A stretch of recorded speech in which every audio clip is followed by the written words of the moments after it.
January 9th, 1945. The snow is a silence you can feel. 6 American artillerymen are trapped in a ruined farmhouse with a dead radio, 1 bazooka, and no help coming. They drag a rusted tractor axle and a sheet of scrap steel into position, wedge it into the cellar doorway, and wait. A Panzer rumbles into view, levels its 75mm gun, and fires. The round hits the scrap and deflects. In 1 breathless second, the tank stalls, the crew bails out, and 6 men survive.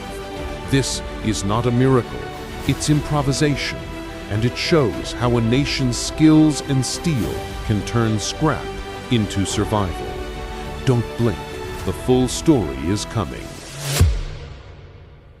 January 9, 1945. Somewhere along the frost-bitten shoulder of the Ardennes salient, a farmhouse stood half-collapsed beneath the weight of winter and war. The snow had stopped falling 2 hours before dawn. What remained was a silence so absolute it seemed to press against the eardrums, the kind of quiet that comes only when the earth itself is holding its breath.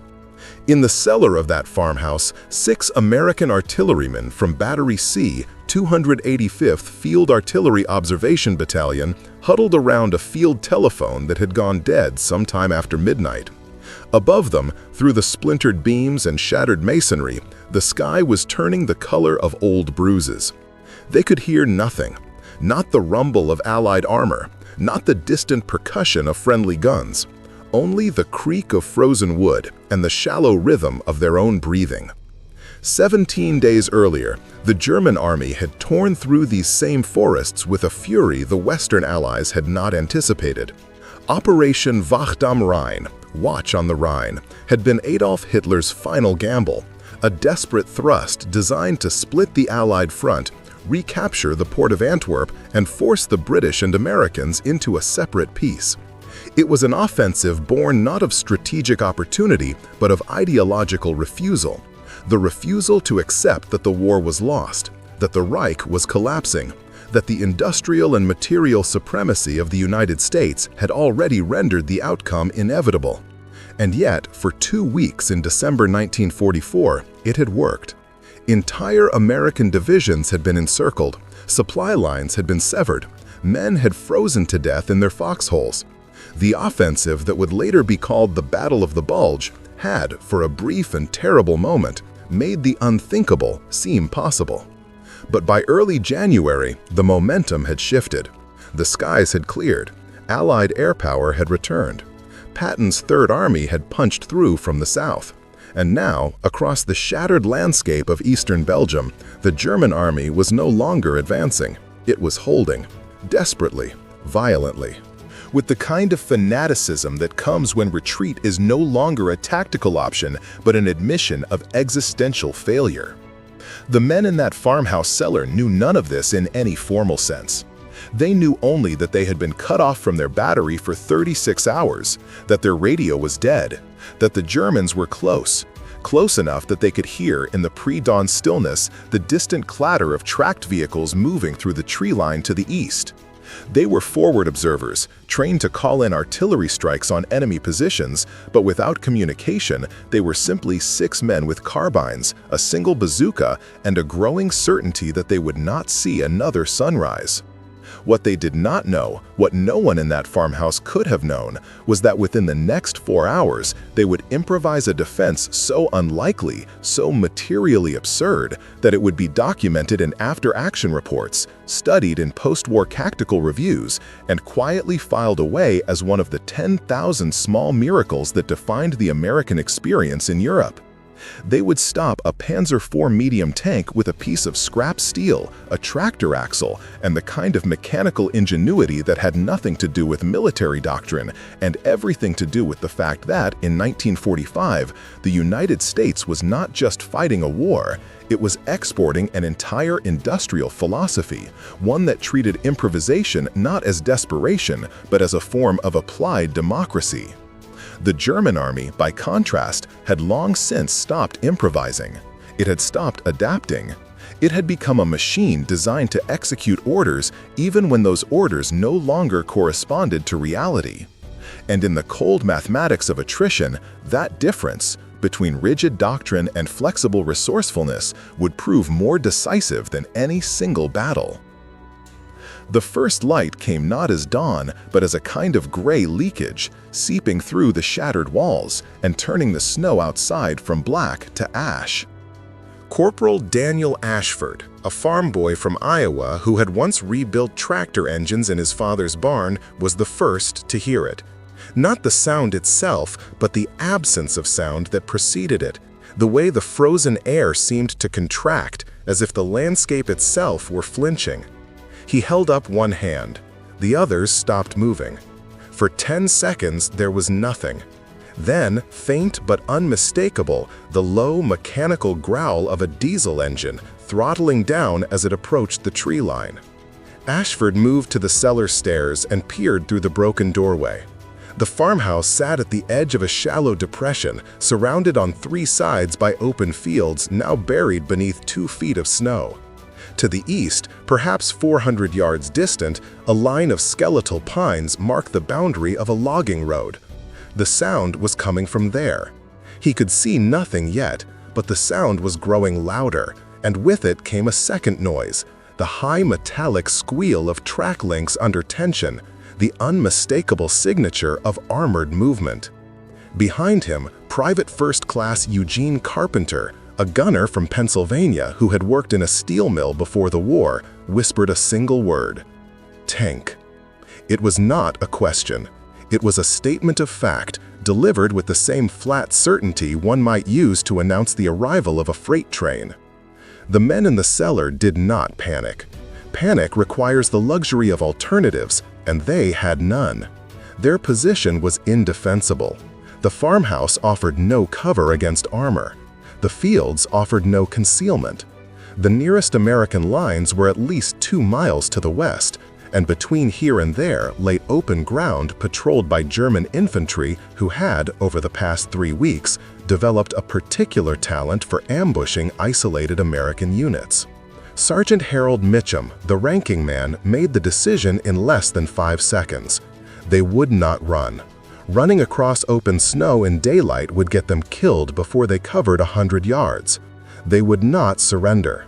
Surrender meant a POW camp, and every man in that cellar had heard the stories coming out of the Malmedy massacre, stories that, whether exaggerated or not, had fundamentally altered the calculus of risk on the American side. They would fight, and if they were going to fight, they needed something heavier than a bazooka. The bazooka was their only anti-tank weapon.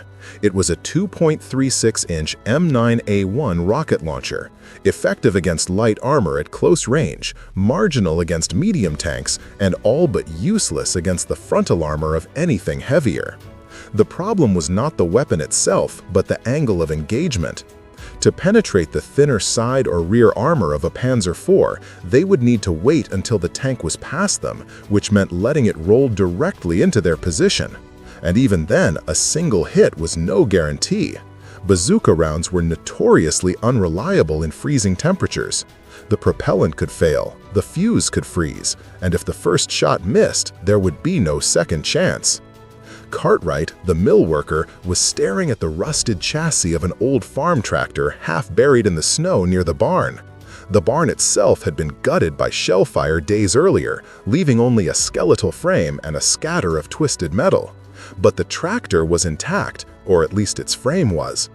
And lying beside it, partially obscured by snow, was a section of steel plating, a piece of the barn's roof perhaps, or part of a grain silo, thick enough that it had not been shredded by shrapnel.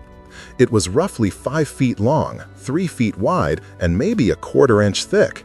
Heavy, useless for most purposes. But Cartwright was not thinking about most purposes. He was thinking about the way sheet steel bends under pressure, the way it absorbs impact, the way it can, if angled correctly, deflect rather than stop. He turned to Ashford. "You ever rig a plow guard?" Ashford blinked. "What?" "A plow guard on a tractor for when you hit rocks." "Yeah, sure." "Can you rig that plate onto something we can move?" Ashford looked at the tractor, then at the steel plating, then back at Cartwright. For a moment, he said nothing. Then, slowly, he nodded. "Maybe." What happened over the next 90 minutes would later be described in the battery's after-action report as unorthodox field engineering under enemy contact. That was the language of official documentation, the bureaucratic shorthand used to describe things that had no proper place in a training manual. The reality was simpler and stranger. 6 men, using hand tools scavenged from a ruined barn and a tractor that had not run since 1943, built a makeshift shield capable of stopping a Panzer round. They worked in silence, moving with the kind of focused urgency that comes when time is not measured in minutes, but in the steadily increasing volume of engine noise from the tree line. Ashford and Cartwright dragged the steel plate to the tractor, using a length of chain to haul it across the snow. The plate was heavier than it looked, and both men were already exhausted, underfed, and operating on 2 hours of sleep over the past 48. But the weight of the plate was also its value. Weight meant density. Density meant resistance. And resistance, in the absence of proper armor, was the only thing that might keep them alive. The tractor's front axle was still attached to the chassis, a solid steel bar roughly 4 inches in diameter. Ashford used a pry bar to lever the axle free, then positioned the steel plate vertically against the cellar entrance, angling it at roughly 30 degrees from the horizontal. The idea was not to stop a tank round outright. That would have required armor plate far thicker than anything they had, but to deflect it, to turn a direct hit into a glancing blow, to buy enough time for the bazooka team to get a shot at the tank's flank. Cartwright wedged the axle beneath the plate, bracing it against the cellar wall and packing the base with frozen dirt and loose stone.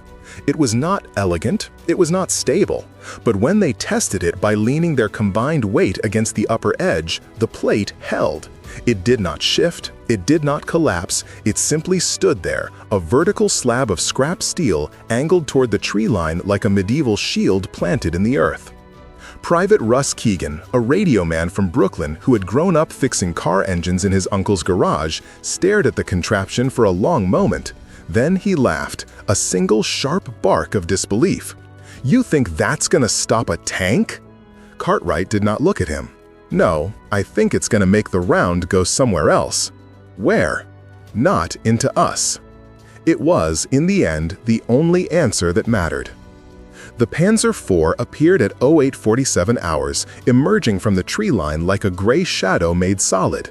It was a mid-production model, probably from the 9th Panzer Division, marked with the white tactical crosses that identified it as part of Army Group B. The paint was chipped, the tracks were caked with frozen mud.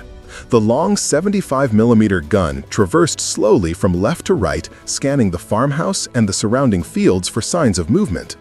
Behind it, barely visible through the morning haze, came a second tank, and behind that, the unmistakable silhouette of a SD KFZ-251 half-track carrying infantry. Mitchum, watching from the cellar window, felt his throat tighten.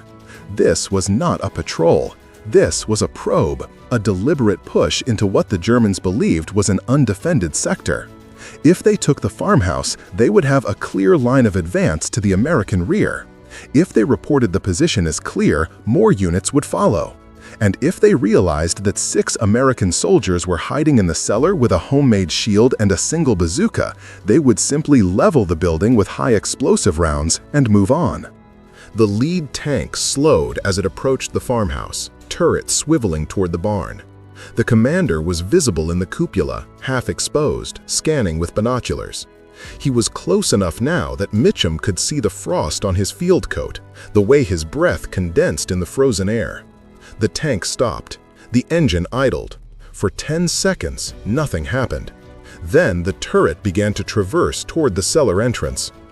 Ashford, crouched behind the steel plate with the bazooka loaded and armed, did not breathe. The tank was perhaps 60 yards away, close enough that a hit would be lethal, but far enough that the frontal armor was still too thick for the bazooka to penetrate. He needed the tank to move, to turn, to expose its flank. But the tank did not move. It simply sat there, engine rumbling, gun barrel sweeping slowly across the farmhouse, like the hand of a clock measuring the last seconds of their lives. Then the gun fired. The sound was not loud. It was beyond loud. It was a physical force, a concussion that seemed to collapse the air itself and replace it with a wall of pressure that hit the cellar like a fist. The round struck the steel plate dead center, exactly where Ashford's head had been 3 seconds earlier. The plate did not stop the round. That was never the plan.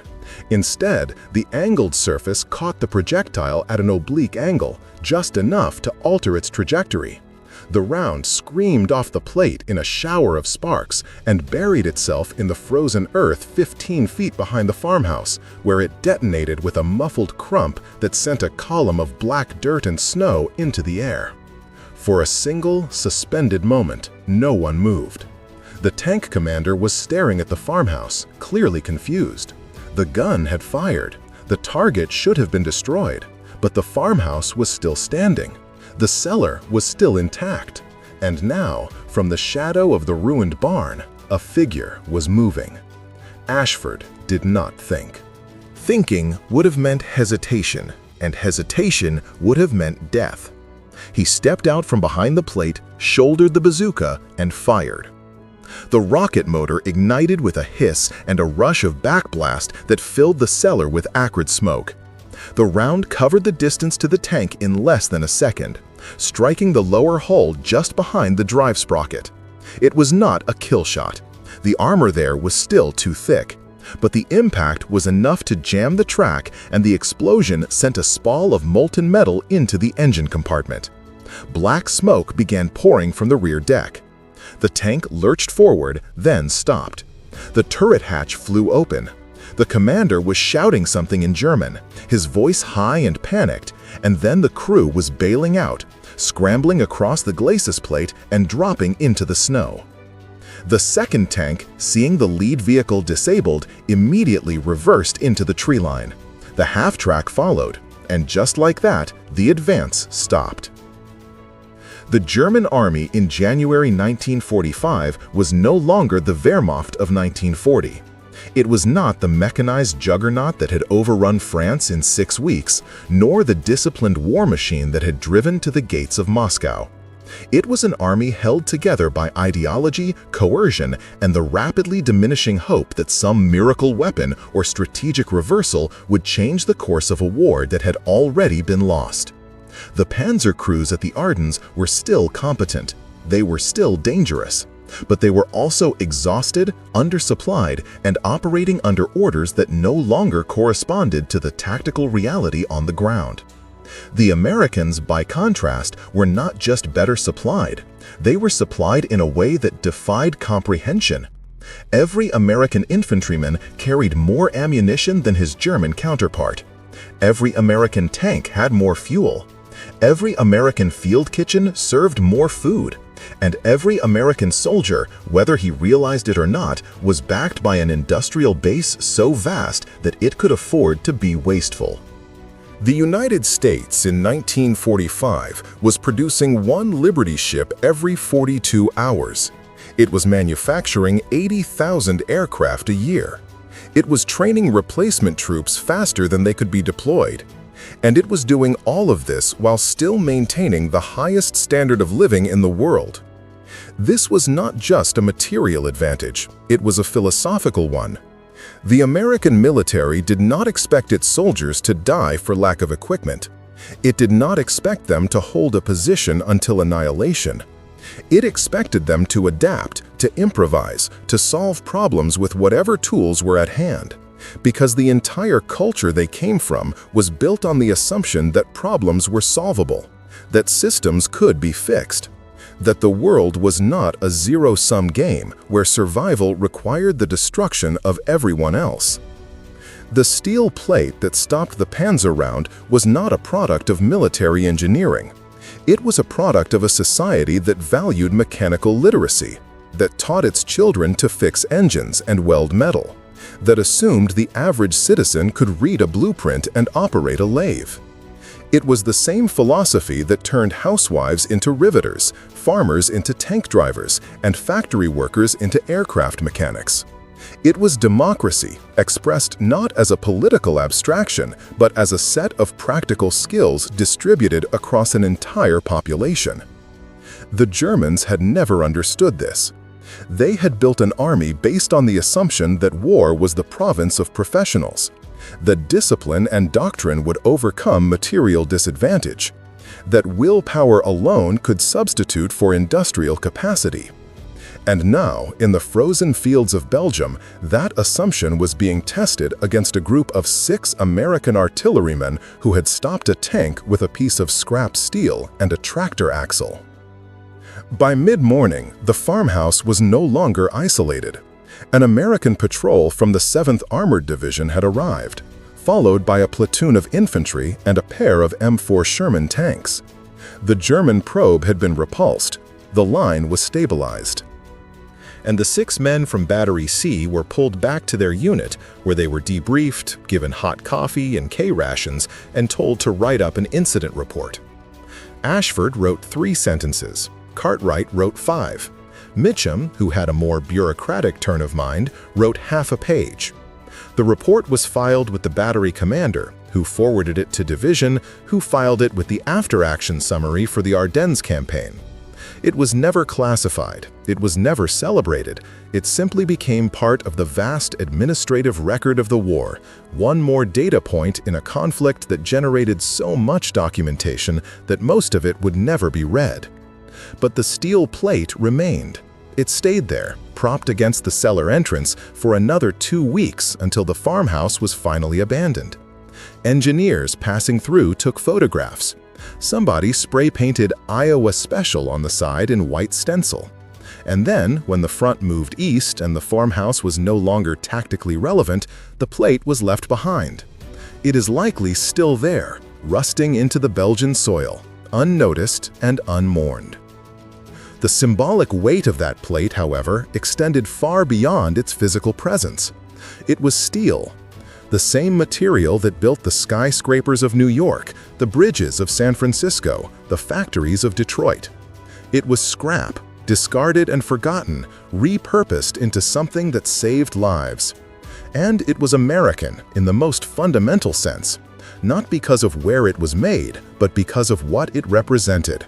The belief that nothing is ever truly useless, that every problem has a solution, that survival is not a matter of fate, but of ingenuity. The German soldier, by 1945, no longer believed this. He believed in orders. He believed in duty. He believed, perhaps, in some abstract vision of the fatherland. But he did not believe that a broken tractor and a piece of scrap steel could stop a tank. That kind of belief required a different worldview entirely, one in which the individual was not a cog in a machine, but a thinking, adapting, problem-solving agent capable of altering his own fate. This was the ideological divide that no amount of doctrine could bridge. The Germans had better tanks, they had better tactics, they had, in many cases, better soldiers, but they did not have better citizens. And in a total war where every farmhouse was a potential fortress and every mechanic a potential engineer, that difference was insurmountable. The Ardennes offensive ended on January 25, 1945. The German army had lost 100,000 men, 800 tanks, and the last reserves of fuel and ammunition that might have been used to defend the Rhine. The Americans had lost 19,000 killed, but they had also demonstrated something that no military statistic could capture: the ability to absorb catastrophic losses, adapt under pressure, and continue fighting with undiminished industrial support. Within 2 months, American and British forces would cross the Rhine. Within 4 months, Berlin would fall. And within 6 months, the war in Europe would be over. The men from Battery C did not participate in the final push. Ashford was wounded by shrapnel near the Ruhr River and evacuated to England. Cartwright developed frostbite severe enough that he lost 3 toes and was sent home. Mitchum stayed with the unit until the end, crossing into Germany in March and reaching the Elbe River in April, where he met Soviet troops advancing from the east. He never spoke publicly about the farmhouse or the steel plate. In his letters home, he mentioned it once, in passing, as the time we stopped a tank with junk. But the story persisted. It appeared in regimental histories. It was mentioned in oral history interviews conducted decades later. And it became, in a quiet and unassuming way, one of the 1,000 small legends that defined the American experience in World War II.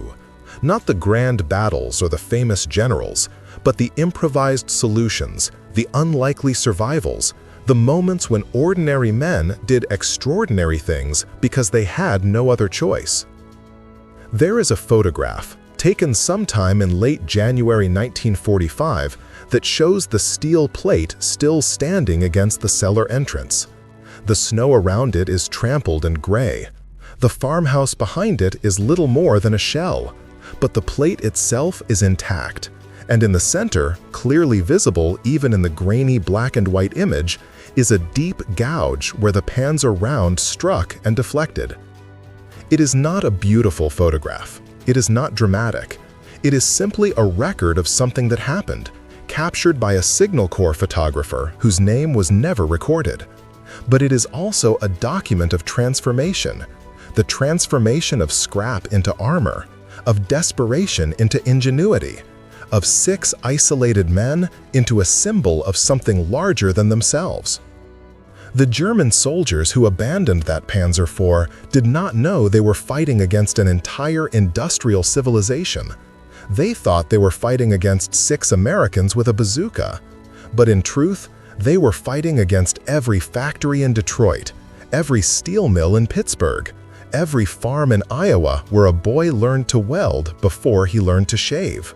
They were fighting against a nation that had turned its entire economy into a weapon, not through coercion or ideology, but through the simple democratic principle that every citizen had value, that every skill mattered, that the guy who fixed tractors in peacetime could save lives in war.